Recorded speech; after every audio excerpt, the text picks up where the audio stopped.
darating ang panahon na mawawala tayo sa mundong ito. At kapag dumating ang panahon na yun, hindi mahalaga sa kung gaano karami ng pera ang naipon mo sa bangko. Hindi rin mahalaga sa kung gaano ka successful sa trabaho or sa business mo.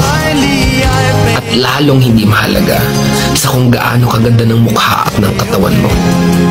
Dahil ang mahalaga pagdating ng panahon na yun ay ang sagot sa tanong na naging masaya ka ba?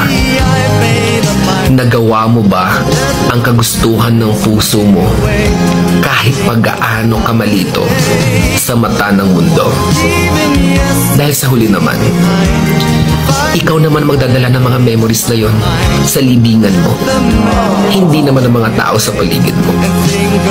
So make sure na bago pa dumating ang panahon na aalis na tayo sa mundong ito, siguraduhin mo sa sarili mo na magiging masaya ka at magagawa mo ang kagustuhan ng puso mo